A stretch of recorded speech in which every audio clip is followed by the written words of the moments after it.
Hey everybody, this is Perch. This is a short email, but it asks a question that I don't know if I can get an entire video out, but this kind of question reminds me of the kind of conversations we'd have in a comic store. So therefore, I am interested. Let's see what we got. It says, Dear Perch, in the current run of Amazing Spider-Man, Norman Osborn, the Green Goblin, has turned good.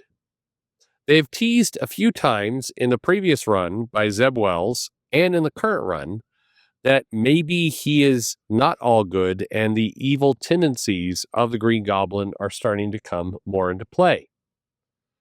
However, his current status quo is he is a mentor to Peter Parker, and he's acting like almost a father figure, helping him out, supplying him with resources, and in general, being an ally to Peter Parker, Spider Man.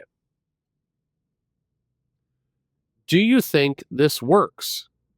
It feels like whenever I read the comic, I'm expecting there to be a storyline where Norman Osborn turns evil.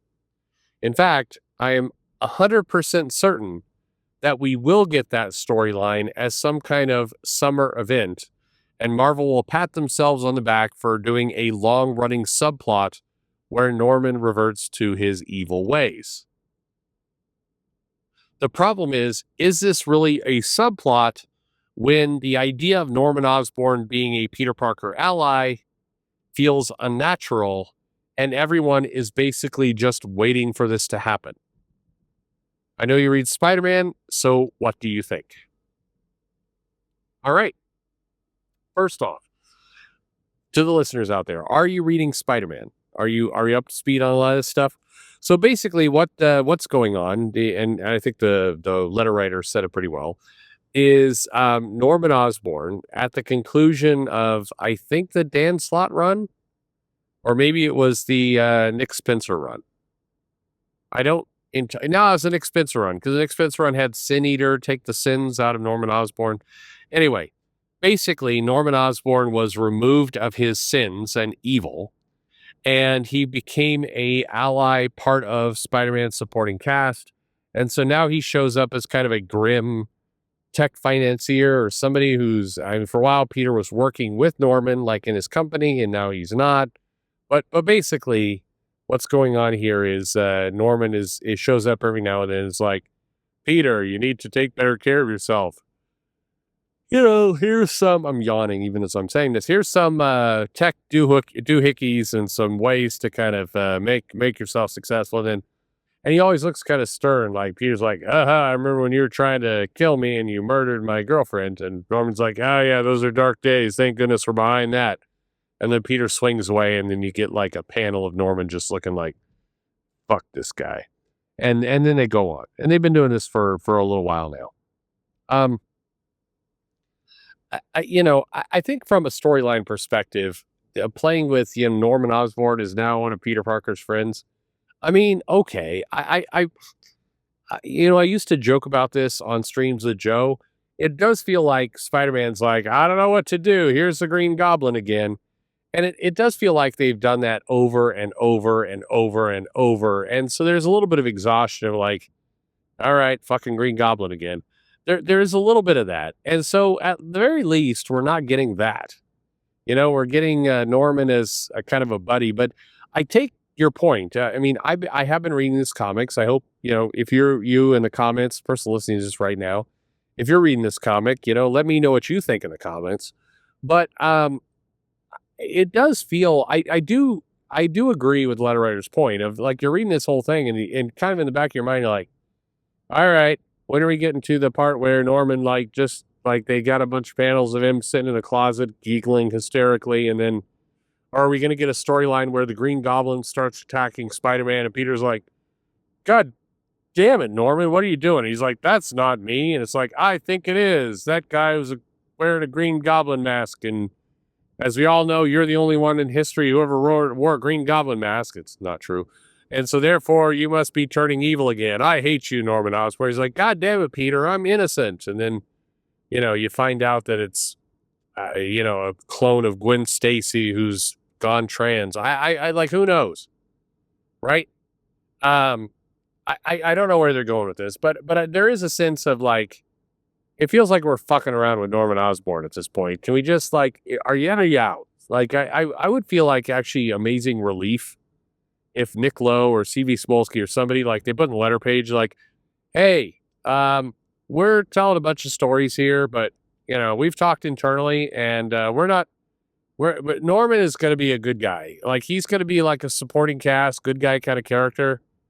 Pretty much, at least for, like we've been talking story arcs over the next 5 years. Like he's not going evil. So just relax, enjoy the fact that he's got this new status quo. Don't worry about it. It's fine. Like this is what you got.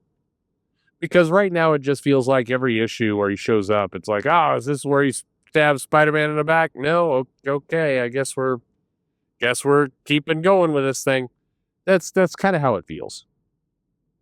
I don't know. I think I could probably go on a whole speech about redemption and like, does Norman Osborn deserve to be redeemed? And if they want to do a storyline where he's a good guy, shouldn't they be able to do that? I mean, sure. Every now and then, somebody in the comments goes up like, "Well, shouldn't Marvel be able to tell a story about how a bad guy's a good guy now?"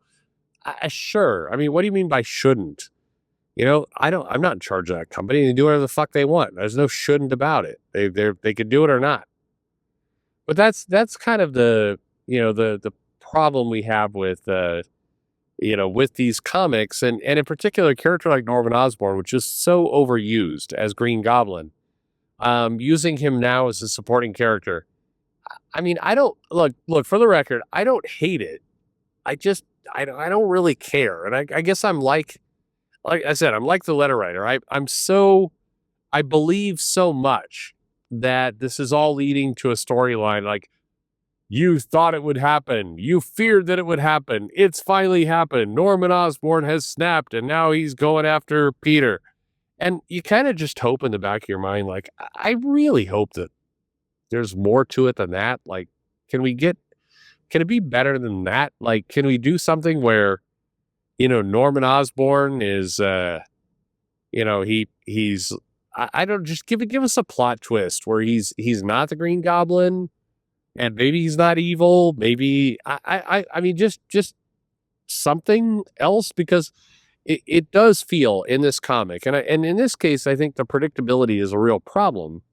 It does feel like we're just like waiting it out until we get to Spider-Man 100 and the Green Goblin like fucks around and Norman Osborn takes back the mask and becomes Spider-Man's deadliest enemy, but he already is Spider-Man's deadliest enemy. So like what are we doing? It does feel a little bit like anticlimactic before the storyline has even happened. And I all I know is comic books shouldn't feel like that. So I don't know. I will predict that we get Norman Osborn evil again within the next 2 years. Is there an anniversary issue? Can somebody in the comments let me know? Like there's an anniversary coming up and I mean, you could do a thing where there's a Green Goblin and Peter's like, fuck you, Norman. Norman's like, that's not me. But Peter does something really bad. Like he frames like maybe, by the way, what I'm saying right now is a terrible idea. It would break the characters. So don't do this. All right. But so I'm being a little extreme. But basically, Peter suspects that Norman is a new Green Goblin. New Green Goblin's running around killing people, but he can't catch him. But Peter's positive that Norman is the character. So Peter basically frames Norman. He's like, you know what? Fuck it. The lives are more important. He puts the Green Goblin mask in Norman's desk and then he calls the cops or something. And Norman's like, fuck, what? How'd this get here? The cops are like, this is proof. You're the Green Goblin. So they arrest him. And Norman is in jail. And he's like, God damn it. I know I'm innocent. Peter's like, you fucker. I know you're not. And then what happens is, Peter goes outside and the Green Goblin shows up and just starts killing people. And Peter's like, holy shit, Norman's in jail. What happened? And so he goes through this epic battle. He takes him down. It turns out that the Green Goblin is just some rando nobody who's adopted the persona. And Peter's like, oh my God, I did the wrong thing. I actually framed a guy. What kind of superhero am I? I'm like, this is a disaster. And Norman gets out of jail. He's like, yeah, fuck you, Peter. I'm going to attack you from a different, I know who you are. I know you're Spider-Man. I'm not going to put on the Green Goblin mask, but I'm basically going to become a new kind of tech overlord. I'm just going to defeat you any way I can because you're a dick. But everything I just said, if you're not rolling your eyes and groaning right now, you should be, because that's not a good story. But I would love something more like that than the inevitable. Oh no, he fell into old habits and he's Green Goblin now. No, oh no, I don't know. What do you think? Do you like good guy Norman Osborn? Are you like the letter writer that you're just expecting this to flip at any minute, so the whole thing seems kind of anticlimactic and dull? What say you? Let me know in the comments below. Like and subscribe, of course, and thanks for listening.